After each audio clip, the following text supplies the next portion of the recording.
Good evening students. આપણે report રાઇટિંગનો અભ્યાસ કરી રહ્યા છીએ. આપણે અલગ અલગ રિપોર્ટ્સની થોડીક વાત કરી છે. હવે આજે પણ આપણે બીજા રિપોર્ટ જોઈશું. જુઓ, આજની જે વાત કરીએ તે write a report on visit to a book fair. બરાબર. તો જુઓ, વિઝિટ ટુ અ બુક ફેરમાં હવે મીન્સ કે કોઈ બુક ફેરની આપણે જો મુલાકાત લીધી હોય તો આપણે એનો રિપોર્ટ જે છે, અહેવાલ જે છે તે કઈ રીતે ઇંગ્લિશમાં લખીશું તે વસ્તુ આપણે શીખવાની છે. અને આપણે એનો નિયમ જે છે તે ખબર જ છે કે ભાઈ રિપોર્ટ જે છે તે પાસ્ટ ટેન્સની અંદર આપણે લખવાનો હોય છે. તો આપણે એનું ધ્યાન આપણે રીડ કરીએ તો આપણે થોડોક આઈડિયા આવે કે આપણે એને કઈ રીતે લખી શકીએ. તો જુઓ, સપ્ટેમ્બર 16, 2010 આપણે તારીખ લખવાની હોય છે. ત્યાર પછી આપણે આપણો રિપોર્ટ સ્ટાર્ટ કરીએ. અહીંયા કોઈએ માની લો કે સિટીનું નામ લખવું તો લખી શકાય. જે તારીખ લખી છે પહેલાં કે ભાઈ વડોદરા સપ્ટેમ્બર 16, 2010 એવું પણ આપણે લખી શકીએ. અને જો કોઈ સ્કૂલનું હોય, માની લો કે કોઈ સ્કૂલનું કોઈ ફંક્શન હોય તો સ્કૂલનું નામ આપણે પહેલાં લખવાનું, સિટીનું નામ લખવાનું અને પછી તારીખ લખવાની અને પછી નીચેના લાઇનથી આપણે જે પેરેગ્રાફ છે તે આપણે સ્ટાર્ટ કરવાનું. તો જુઓ, આપણે સ્ટાર્ટ કરીએ કે ભાઈ we read the advertisement about book fair in Gujarat Samachar yesterday. કે ભાઈ અમે ગઈકાલે ગુજરાત સમાચારની અંદર બુક ફેરની જાહેરાત જોઈ હતી. It was held in the university ground. કે ભાઈ બુક ફેર જે છે તે યુનિવર્સિટીના ગ્રાઉન્ડ પર આયોજન થયું હતું. So we decided to visit it and we went there in the evening. તેથી અમે નક્કી કર્યું કે અમે એની મુલાકાત લઈએ અને તેથી અમે ત્યાં સાંજે ગયા હતા. There was a huge gate with large posters. કે મોટા પોસ્ટર સાથે એકદમ હ્યુજ એવો ગેટ હતો, મોટો ગેટ હતો. આપણે એનું વર્ણન કરવાનું છે. બરાબર. આપણે અહીં જો અહીંયા સ્ટાર્ટ કેવી રીતે કર્યું કે ભાઈ અમે એની જાહેરાત જોઈ, અમે નક્કી કર્યું કે એની અમે મુલાકાત લઈશું. બરાબર. તે ક્યાં આયોજન હતું તે આપણે લખ્યું. હવે જ્યારે આપણે ત્યાં પહોંચીએ ત્યારે આપણે શું પહેલું જોયું કે ભાઈ there was a huge gate with large posters. There were as many as 150 stalls by various publishers. કે ભાઈ અલગ અલગ પબ્લિશરના લગભગ 150 જેટલા સ્ટોલ્સ હતા. There were also posters and cardboards. ત્યાં પોસ્ટર્સ અને કાર્ડબોર્ડ્સ પણ હતા. There were hanged to display discount. બરાબર. કે તેમણે ડિસ્કાઉન્ટ જે છે તેને ડિસ્પ્લે કર્યો હતો. And other attractive schemes. Many young and old people were moving about from one stall to another stall, looking to books of their interest. કે many young and old people કે ઘણા યુવાન અને વૃદ્ધ વ્યક્તિઓ જે છે તે બુક ફેરમાં મૂવિંગ કરી રહ્યા હતા, આમ તેમ ફરી રહ્યા હતા એક સ્ટોલથી બીજા સ્ટોલ અને અલગ અલગ બુક્સ જે છે તે તેમના ઇન્ટરેસ્ટની જોઈ રહ્યા હતા. The stall keepers were busy showing customers different publishers. અને જે સ્ટોલ કીપર્સ જે હતા તે કસ્ટમર્સને અલગ અલગ પબ્લિશરની બુક્સ બતાવવા માટે બિઝી હતા. There were also showing various educational CDs. અને ત્યાં તો એજ્યુકેશનલ CDs પણ મળી રહી હતી. They were convincing them to buy them. અને તેઓ તેમને ખરીદવા માટે કન્વિન્સ કરી રહ્યા હતા. બરાબર. કન્વિન્સ કરે એટલે કે ભાઈ તેમને ડિસ્કાઉન્ટ આપે કેવી રીતે એમને કહી રહ્યા હતા એમ. પછી જો the customers were also showing great enthusiasm in buying books. અને ગ્રાહકો જે હતા તેઓ પણ પુસ્તકો ખરીદવા માટે ખૂબ જ એન્થ્યુઝિયાઝમ એટલે કે ઉત્સાહ રાખી રહ્યા હતા. The books and the CDs were latest. ચોપડીઓ અને સિરીઝ હતી એકદમ લેટેસ્ટ હતી. They were not costly. અને તે કોઈ બહુ મોંઘી હતી નહીં. બરાબર. આવી રીતે બુક ફેર હોય તેમાં બુક્સ ને જે સીડી જે કંઈ પણ હોય તો ખૂબ જ ઇઝીલી મળી જતું હોય છે. પછી જો we also bought 5 books on various subjects. અમે અલગ અલગ સબ્જેક્ટ પર 5 ચોપડીઓ ખરીદી હતી. It was a memorable visit to us. તે અમારા માટે યાદગાર એવી વિઝિટ હતી. We expect such fair should be held very often. અમે તો એવી આશા રાખીએ છીએ કે આવા ફેર ઘણીવાર વારંવાર આયોજન એનું થાય.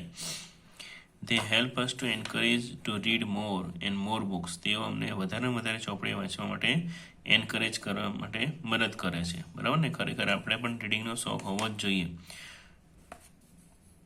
પછી જો એન ઇન્ક્રીઝ નોલેજ અને જેનાથી આપણું નોલેજ પણ વધી શકે. We all enjoy their fair and return home at night. કે ભાઈ અમે બધાએ જ એ મેળાની ખૂબ જ સારી એવી મુલાકાત લીધી, ખૂબ મુલાકાતને અમે માણી and return to home at night, અને રાત્રે ઘરે પાછા આવ્યા. તો એ એક જે આપણે રિપોર્ટ જોયો તે શેનો હતો? વિઝિટનો.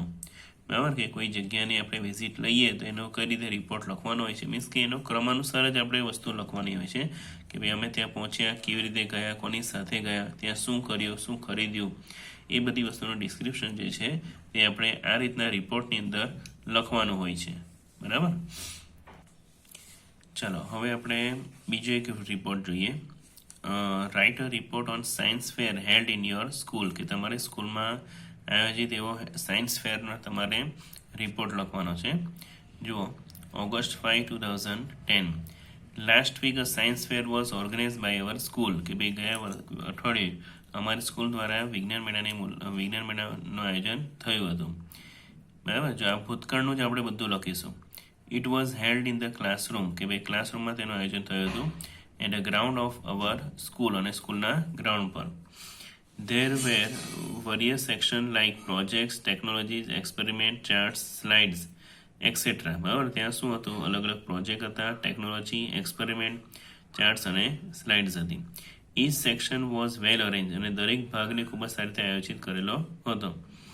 The scientific points were well explained by the students, કે વૈજ્ઞાનિક બધા જે મુદ્દાઓ હતા તે વિદ્યાર્થીઓ દ્વારા ખૂબ જ સારી રીતે સમજાવવામાં આવતા હતા. Many kinds of plants, stuffed birds, snakes, insects were shown, કે ભાઈ બરાબર, many kinds of plant, ઘણા બધા પ્રકારના છોડ, stuffed birds એટલે જે નકલી પક્ષીઓ હોય છે તે, snakes and insect were shown, એવા નકલી એવા સાપ અને બધા જીવજંતુઓ પણ એમાં બતાવવામાં આવતા હતા. The other section showed the models and charts of space technology, અને બીજું જે એક સેક્શન હતું તે શું દર્શાવતું હતું? મોડલ અને ચાર્ટ્સ દર્શાવતા હતા સ્પેસ ટેકનોલોજીને લગતા, અંતરિક્ષ વિજ્ઞાનને લગતા. Experiment on electricity and magnesium were shown. બરાબર, જો કે ભાઈ ઇલેક્ટ્રિસિટી અને ચુંબકને લગતા અલગ અલગ જે એક્સપેરિમેન્ટ છે તે બતાવવામાં આવતા હતા. The model of a robot was the main attraction of all, અને તે બધામાં રોબોટનું જે મોડલ હતું તે સૌથી આકર્ષક હતું. One other section showed charts explaining various chemical reaction. બરાબર, અને વન અધર સેક્શન શોડ, અને બીજું એક સેક્શન જે બતાવતું હતું charts explain various chemical reaction, અલગ અલગ જે રાસાયણિક જે અસરો થતી હોય, બરાબર, રાસાયણિક પ્રતિભાવો જે છે તેના આલેખો બધા બતાવવામાં આવતા હતા. There were many visitors at the science fair, કે ભાઈ સાયન્સ ફેરમાં ઘણા બધા મુલાકાતીઓ હતા. આ સિમ્પલ એવું વાક્ય આપણે લખી શકીએ, એકદમ સિમ્પલ છે. મોટે ભાગે અલગ અલગ જે ફેરને લગતું હોય તે બધું એમાં આપણે લખી શકીએ. They asked questions, તેઓ સવાલ પૂછતા હતા, and the students gave answers satisfactory, બરાબર, અને વિદ્યાર્થીઓને સંતોષપૂર્વક તેઓ જવાબ આપતા હતા. The students of our school provided services, અમારી સ્કૂલના જે વિદ્યાર્થીઓ હતા તે સેવા આપી રહ્યા હતા. Scientific films were also shown, વૈજ્ઞાનિક ફિલ્મો પણ એ વખતે બતાવવામાં આવતી હતી. The fair remained open for 3 days, અને આ જે મેળો હતો તે 3 દિવસ માટે ખુલ્લો મૂકવામાં આવ્યો હતો. Most of the students of the city visited this fair, અને શહેરના મોટાભાગના વિદ્યાર્થીઓ આ મેળાની મુલાકાત લીધી હતી. The fair was organized under the guidance of the teachers and the principal, અને આ જે મેળો હતો તે શિક્ષક અને પ્રિન્સિપલને ગાઈડન્સ, એમના માર્ગદર્શન હેઠળ એનું આયોજન થયું હતું. The efforts of the students were praised by all, અને બધા જ વિદ્યાર્થીઓનો જે પ્રયત્ન હતો તે બધા દ્વારા શું કરવામાં આવ્યો હતો? પ્રેઝ કરવામાં આવ્યો હતો. બધાએ એને ખૂબ જ વખાણ કર્યા હતા. It was an entertainment with education, બરાબર, ત્યાં શું હતું? એન્ટરટેનમેન્ટ પણ હતું અને એજ્યુકેશન પણ હતું, એટલે ત્યાં શિક્ષણ સાથેનું મનોરંજન હતું. ઓકે, તો તમારી પાસે બે વસ્તુ જોઈએ. એક તો તમને ટેન્સનું કમ્પ્લીટ નોલેજ જોઈએ, અને તમારી પાસે શબ્દ ભંડોળ જોઈએ. એ બે વસ્તુ હોય તો તમે જેવી રીતે ગુજરાતીની અંદર અલગ અલગ રિપોર્ટ્સ છે કે નિબંધ છે તે બધું લખી શકો છો, તેવી જ રીતે ઇંગ્લિશની અંદર પણ તમે લખી શકો. બરાબર, થોડીક પ્રેક્ટિસની જરૂર પડે. તમે લખવા ટ્રાય કરો તો ચોક્કસપણે તમને આ વસ્તુ મોઢે કરવા કરતાં પણ તમે લખી શકો છો. બરાબર. અલગ અલગ શબ્દો રોજ આપણે મોડે કરવાના રાખીએ તો આપણું ઇંગ્લિશ ખૂબ જ ઇમ્પ્રૂવ થાય. બીજું કંઈ નહીં, પણ આપણા ટેક્સ્ટબુકના શબ્દો પણ એના અર્થ સાથે મોડે કરીએ તો પણ આપણે રોજના 20 શબ્દો મોડે કરીએ તો આખા મહિનાને જોઈએ તો 600 શબ્દો નવા આપણે મોડે કરી શકીએ. બરાબર. અને તમારા માટે ઇંગ્લિશ જે છે તે ખૂબ જ જરૂરી છે આવનારા સમયની અંદર. એ માટે ઇંગ્લિશમાં બિલકુલ કચાશ ન રાખતા. ઓકે. અને આવી રીતના રિપોર્ટ જે છે તે જાતે લખવાની પણ ટ્રાય કરજો.